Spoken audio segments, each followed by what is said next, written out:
Hello again and welcome to Gimme 5. I'm Jack and we have some great segments for you today. We're going to travel over to the Monterey Bay Derby Dames roller skating rink and see what they're up to. We're going to get you up to speed with the Monterey SPCA and check out some critters on the mend. We'll take it a step further by visiting a local veterinarian. But right now, let's get things started. We're heading out to Carmel Valley to check out the hoopla and the annual Fiesta. Here we are at the Carmel Valley Fiesta. I'm Jack Peterson, and our special guest today is Mike Thatcher. What's your title here? I'm fortunate enough to be the president of the Kiwanis Club. Okay, and this is a Kiwanis operation? Yes, it is. This is our kickoff big fundraiser for scholarships called the Hoopla, and it's probably for the Hoopla 18th year. It started off last Thursday with a golf tournament at Carmel Valley Ranch. And then today is obviously the Hoopla, where we have a large barbecue, we have a silent auction, and we'll have a great band performing. And it's the camaraderie of the valley, which really makes it unique. The Hoopla is the biggest party that we put on for the valley itself.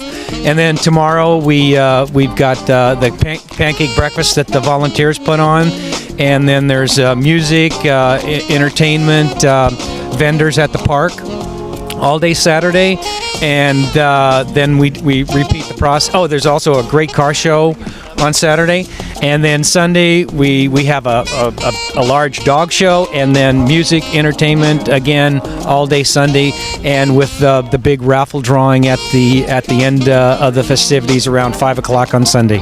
Kiwanis does a whole bunch of good stuff every year with proceeds and benefiting the community. Oh yeah, in fact, a major part of the proceeds from this event is for our scholarships.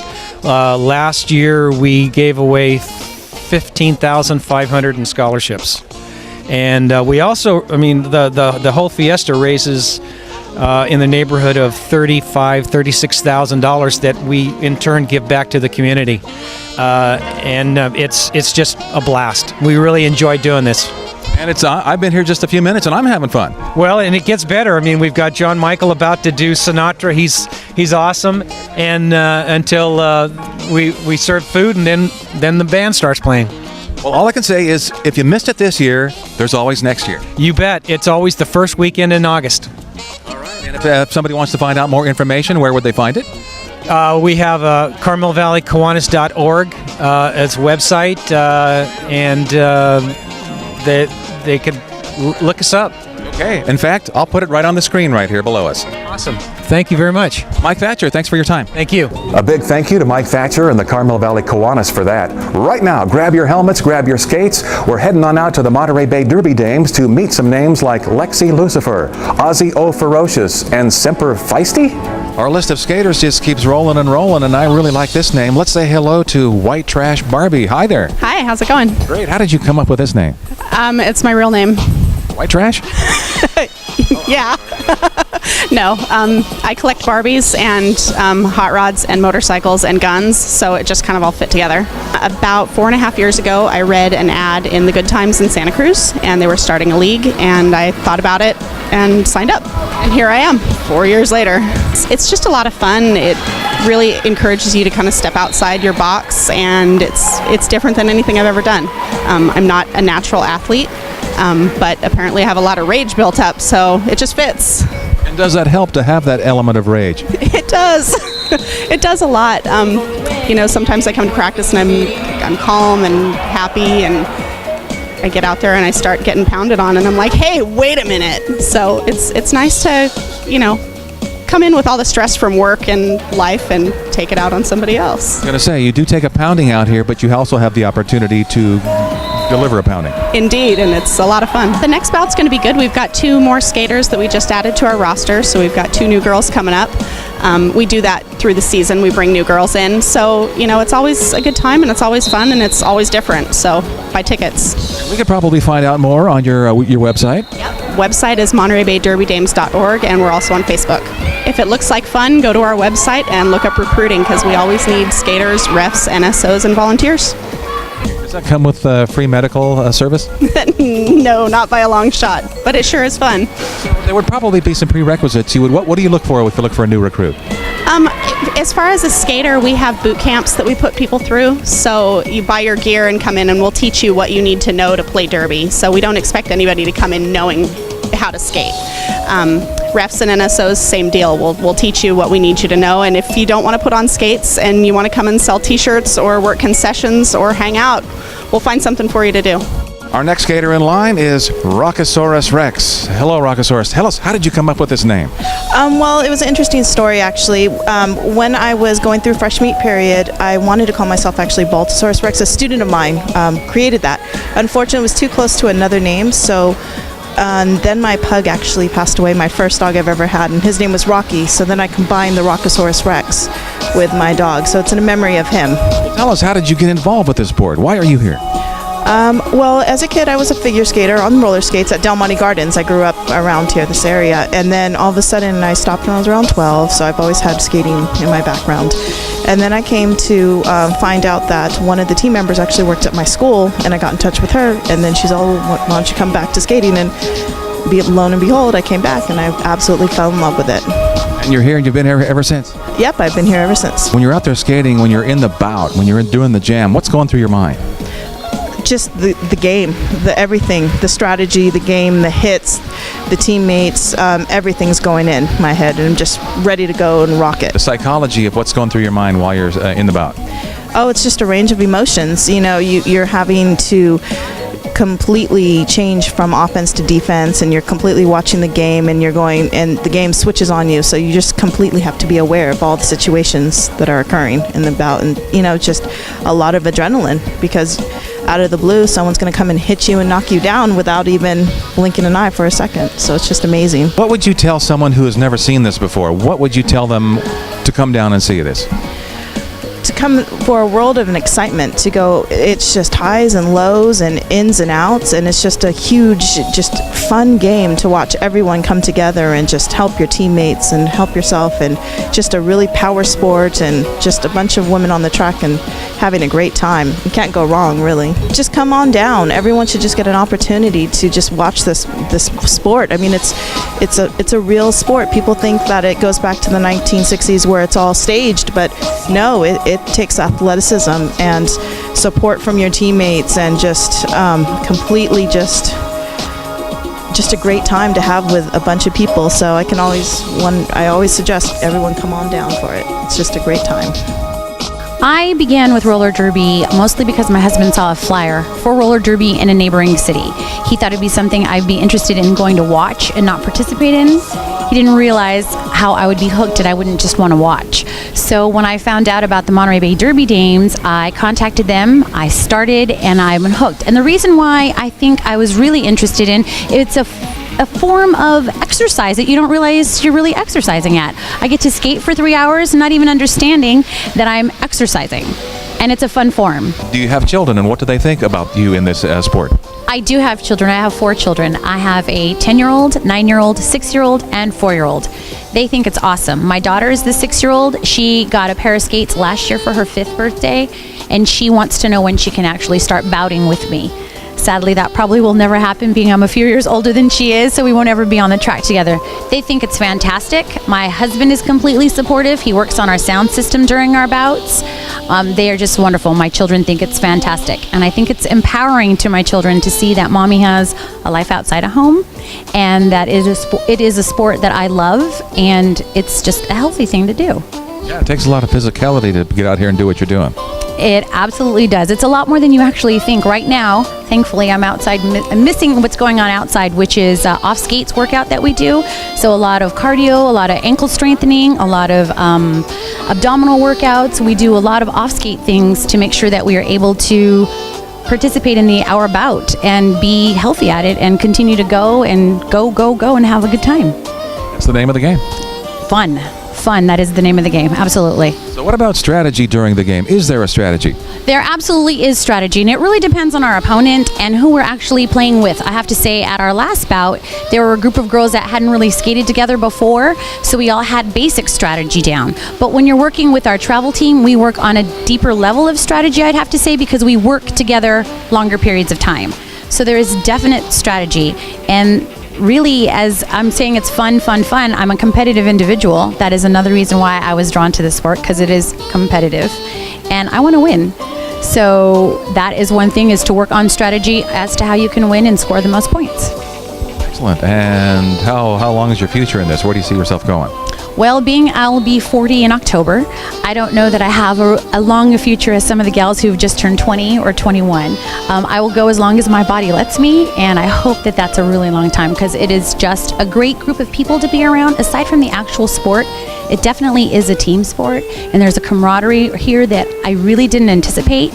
And it's just a fantastic environment to be in, and I hope that I can do it. And even if for some reason my body didn't allow me to continue to skate, I believe I will be involved in one way or the other. Well, good luck on tonight's bout. Thank you. My first question for everybody is, how did you come up with Harpy? Well, it took a long time to figure out a name, because you can't have a name as anyone else. So I really like mythology, so I wanted a mythological creature or something like that. So I thought Harpy was cool, and no one had it. Tell me what's going through your mind when you're out on there during a bout. What's on my mind? Yes. The other jammer, because she scores the points for the other team, so I want to make sure she doesn't score any points. Do you have a strategy with this? I try to stay in front of her and as close as possible, because if I can feel her, that's a good sign. That means it's harder for her to get around me. Is there some psychological maneuvering that you guys have to do during this, or is it a decision you make right there on the spot when you're doing what you're doing? It's instinct, yeah. Fight or flight, so. Have you had any injuries doing this? No, nothing serious, just bruises. It's a pretty physical sport, and you look like a pretty girly girl. How do you do this? Well, I'm pretty strong. I go to the gym and I lift weights, so I've always been into that, and I've always been into exercise.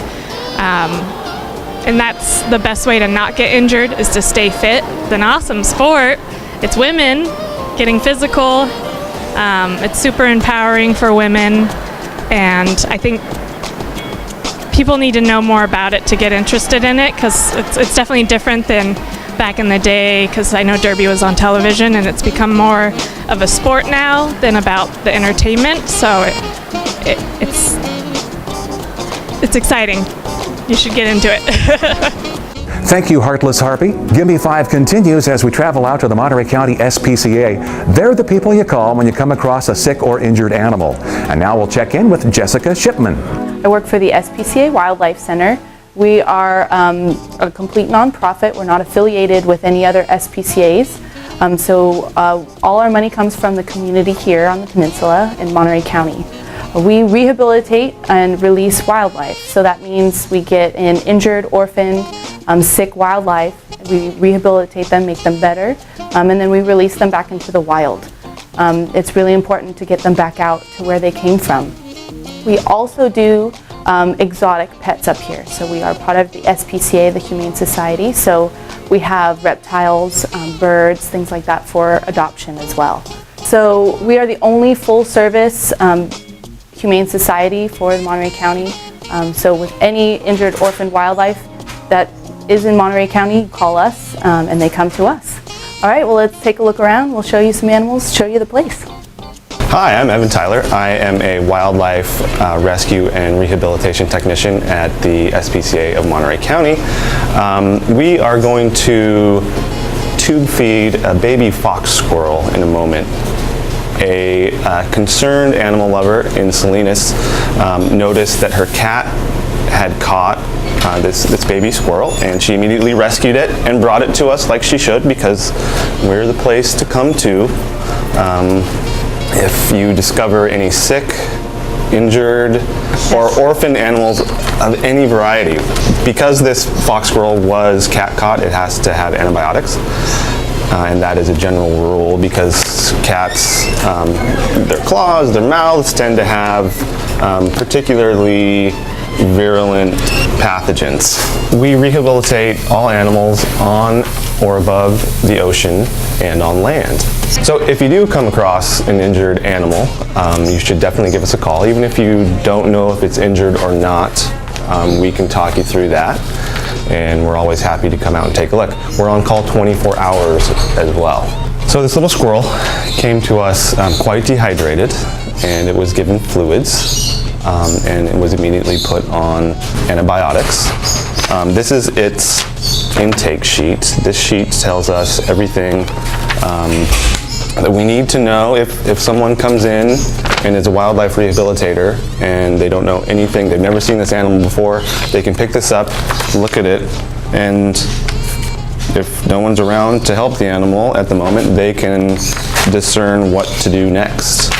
It is getting antibiotics called TMS, and it is being tube fed a special squirrel milk 4 times a day. All right, so now we're going to tube a pied-billed grebe. He came to us on the night of Tuesday night. So he's got a few cuts on his feet, but otherwise he's doing great. But he needs a lot of fluids and a lot of fish. So we're going to show you how we tube our grebes. Let's do it. We're going to be, we grabbed up one of our adult gray horned owls that we've had at the center for quite a while. He came to us with severe head trauma, but now he's doing great. He's been outside. The only problem is we're waiting for some tail feathers to grow in. They need their tail feathers for flight. It's pretty important. So we grabbed him up because we're moving him into a different enclosure. So we're going to weigh him. We're going to make sure everything's looking good. And then we're going to put him out into a different enclosure. Well, that's the SPCA. Thanks for joining us. Thanks for supporting us. And please feel free to give us a call or check out our website. Thanks for coming. Gimme 5 rolls on. Jack Peterson here along with Dr. Marcellet. We're here and you're a pet guy. Yes, a veterinarian. You're a pet specialist. I am a pet specialist. And you deal with emergencies. We do. We have a 24-hour emergency clinic, but I primarily deal with veterinary surgery. So that's why we exist. We have 24-hour services. We have a veterinarian here 24 hours a day with a full staff. So if your pet was hit by a car or was really ill after hours, you could come here for that pet to be seen and be taken care of. Now you have to handle all kinds of animals, dogs, cats. Birds, rats, rodents. We don't do large animals. No horses. Okay. No cows or goats. So, okay, well, you're standing in the treatment room right here. We have our big treatment board that all the patients would be listed on. This is where most of those patients would be housed in all of these cages here, and all of the emergency services could be delivered in this one focal area. We have an operating room over here, and then the exam rooms would be up that way in the rest of the hospital. Let's go look at them. Okay, so we're going to head into the OR then.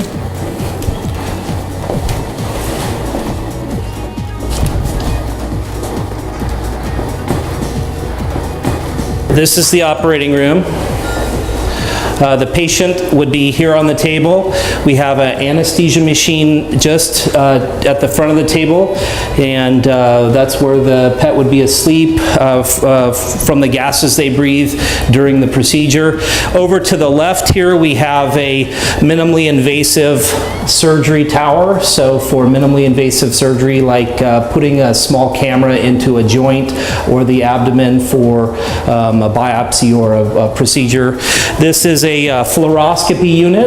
This has a digital x-ray, is a moving x-ray of a bone, so we could move this in place during surgery to look at bones or a particular part of the abdomen if we needed to, and it puts the images up on the screen. So this is a fluoroscopy unit, and then all the rest of what you see is the equipment we use for all of the procedures we have, all the small grasping instruments, and for example, this is a laparoscopic grasper, and this could go into the abdomen through a small stab incision and help us grasp things for the pet. So we have a whole nother bank of orthopedic equipment for broken bones and fixing broken bones and dealing with trauma. So that would be all the equipment. It's all sterile and it's kept in a protective housing. We're also able to put our x-rays either up here on the x-ray view box. Here would be a normal x-ray view box like you've probably seen. We also have digital x-rays that we can put in to this operating room on that right there. So we could put digital x-rays into the operating room from that are digital there. So what we have here is one of our anesthesia monitors. It's digital. It prints an anesthetic record that is uploaded into the patient's file, so we're a paperless practice. What you can see is actually what we're measuring is the amount of oxygen that's traveling through my red blood cells at the level of my finger. So normally this is on a patient's tongue during anesthesia, and it monitors the amount of oxygen that they're able to move through their body. So that's an important anesthesia monitor. We have this for every single one of our anesthesia patients. So that's what's behind me in this big box. You can see, I'll put it on the other finger so I can point. You can see that there's 88 pulses or 88 heartbeats per minute. That 95% oxygen is being carried through those red blood cells at the level of my finger, which is totally normal and acceptable value. So that works on your finger or your tongue? Finger or your tongue, so I can't do this segment with it on my tongue. But the patients are asleep. So what we're doing here is the avian exotic practice is we have a patient that needs an x-ray. It's hard to get a bird to lay still, so that most of them have some version of a brief anesthesia or sedation. And what you have here is a bird getting an x-ray and is under a brief anesthesia. And here's the x-ray. If you'd like to see the bird, the x-ray of the bird as it comes out, it's so that we can evaluate all the bone structures and abdominal structures of this patient. So Dr. Fradkin is going to do an abdominal ultrasound here. This is a kitty cat that came in with a lot of fluid in the abdomen. The ultrasound is a probe that sends sound waves through tissue to look at, and it produces an image on the computer, which is right there in front of us, that helps us evaluate the internal structure of the abdominal organs. Dr. Fradkin is a board-certified internal medicine specialist, and part of his training is ultrasound. So we have that available here at this facility as well. You can see that the patient is actually fairly well, they fairly well tolerate this as a diagnostic. They usually lay still, there's minimal restraint, and they don't mind being on their back, and this is certainly not a painful diagnostic procedure for them. So what we have here is our autoclave. Autoclave is an instrument that is used to sterilize the surgical tools and instruments that we will use. It fills with water, it superheats the water and increases the temperature in there and the pressure. The temperature and the pressure over time will sterilize the instruments that are wrapped in there. So that's how we have all of our surgical instruments are sterilized prior to use in surgery. That's how patients do not get infections when they have surgery. What we have here is a standard surgical pack. It's the tape seals it after it's been autoclaved, and this is how a technical person would open it so that they don't cross the surgery pack. Once it's open like that, the surgeon would then come in with gown and gloves on and open these. And they're built in multiple layers. So the top layer are some of the retracting devices. We have sterile towels and sterile towel clamps that hold it against the skin, and then some gauze that we have. And then most of the instruments are on the inside. So we have a lot of instruments in here in a normal abdominal pack. Everything from thumb forceps to grasp tissue to several different types of scissors. Some short, some long, scalpel handles here, and then a lot of other grasping instruments. This is the sterilization strip that tells you that this has been autoclaved and is sterile on the inside. It boils ink over here under pressure and temperature, and as the ink crosses into this accept line, we know that it's sterile. What we have here is for gastrointestinal endoscopy. Endoscopy is merely putting a camera and this tube down an anesthetized patient's throat, so they would go down the hatch, and we would be able to use that to look at the inside of the stomach. As you can see, here it is on the inside of my hand. We can evaluate that. The operator can manipulate and turn corners, make it go left, make it go right. as we pass this down the stomach, the esophagus first, the stomach into the small intestines, looking for cancer or masses or polyps or any other disease process in your pet. So Dr. Marcellet, what got you into being a veterinarian? What was the inspiration for you? My uncle was on faculty at North Carolina State as a veterinarian, and I had the opportunity to spend a few summers with him, and I just loved the work and loved being around pets, and so that was my inspiration, working with my uncle and seeing veterinary medicine firsthand. And here you have a pretty nice place to do your work and a thriving business to boot. Yeah, thank you. We're proud of it. We love working here. Well, we have a lot of kids watching the show here. A lot of them might want to go into this line of business. What do you suggest to them that they might focus on their studies to eventually have something like this in their life? I would say that grades are going to be the most important thing you could do, and work on your grades and get high marks. You'll want to have good grades in sciences and biology. I would say you should gain some experience by spending time volunteering with a veterinary practice or with SPCA or animal related field. So many veterinarians' offices have opportunities for people to volunteer and see it firsthand, and if it's for you, then I would say focus on those grades. We have a website, www.thepetspecialist.com, and we're located here near Tarpey's in Canyon Del Rey Shopping Center. We're open 24 hours a day, emergency care, referral surgery, referral internal medicine. And let's put your phone number on the screen as well. Is 899-7387. So 899-7387. Excellent. Thank you for your time, and thank you for being a guest here on Gimme 5. Thank you. That's it for this edition of Gimme 5. If you have a suggestion for a segment, get your own show and start working on it. Or you can contact me at gimme5@mccate.org. I'm Jack Peterson. We'll see you next time.